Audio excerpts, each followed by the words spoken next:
ada sahabat sowan kata Rasulullah, ya Rasulullah, hal Rabbi ba'idun am qaribun?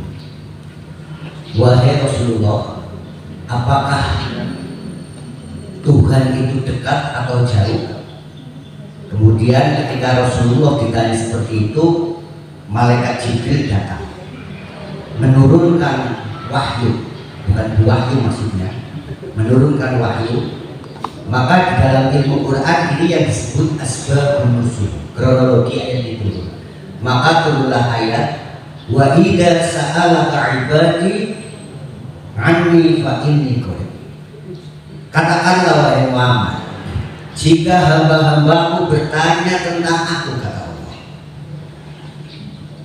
fa inni qarib, maka sesungguhnya aku sangat dekat.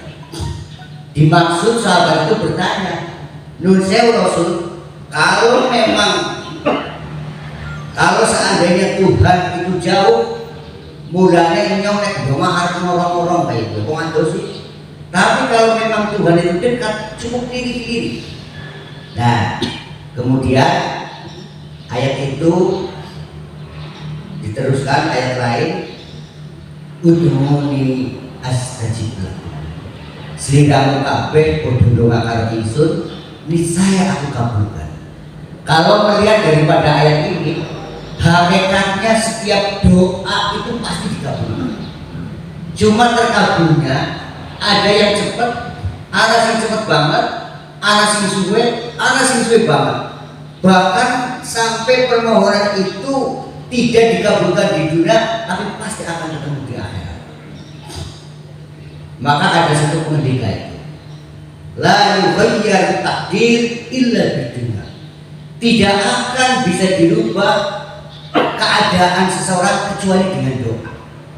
Artinya apa?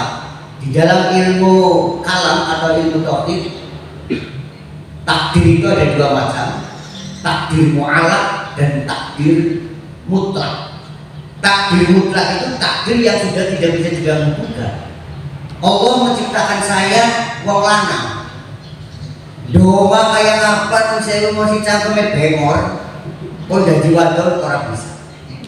Walaupun itu secara medis itu operasi kelamin, tetap nggak bisa. Tapi kodar mutlak namanya. Kemudian kodar mu'alaq, al-qadar at-takdir mu'alaq yata'allaqu bi ikhtiyari al-'abdi. Ini kodar mu'alaq ini tergantung dengan ikhtiar upaya manusia. Kalau kita kuliah kepengen lulus, ya belajar, berangkat terus. Mulanya yang disupport insya Allah nanti segera lulus gitu ya. Nah itu. Jadi kalau nggak ikhtiar ya nggak lulus. Kalau kita lapar ingin balik, ya makan. Walaupun lulus itu, orang-orang yang sampai sana kekuatan itu bukan pada makanan tapi pada ini kehendak Allah. Jadi kalau orang-orang kesana itu apa, kalau lapar nggak perlu makan, cukup doa banyak, cukup baca surat Ikhlas banyak. Tapi saya udah coba berkali-kali jajan kencot macam pembing itu kencot baik. Ping 11 tambah suren, ping 70 gruda, liren, jika tedung piring, bismillah pisah selesai. Nah, karena kita itu beda waktu. Nah itu, maka bagaimana Allah itu menganjurkan kepada manusia supaya banyak meminta. Sampai-sampai dalam hadis qudsi disebutkan itu, ya ayyuhan nas saluni hatta tamilu wala amilu.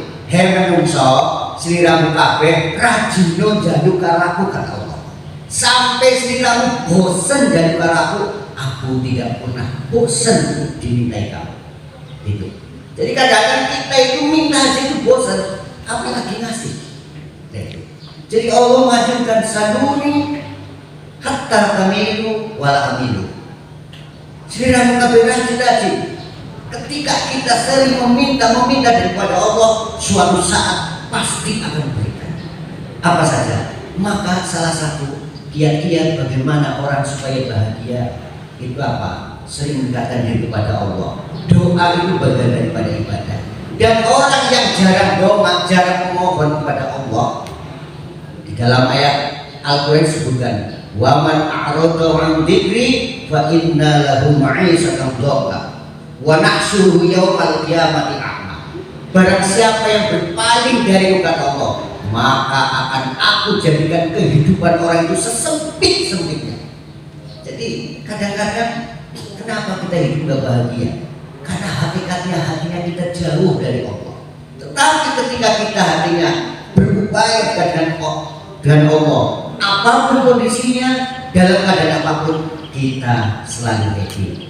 Maka di profil WA saya, si penting buri dekor. Itu. Jadi, maka ada kiat doa itu salah satu munajat daripada seorang Ba'dul Auliya. Ilahi anta anisi min dawahdati wa mujibi min da'wati wa hiyasi min dasidati.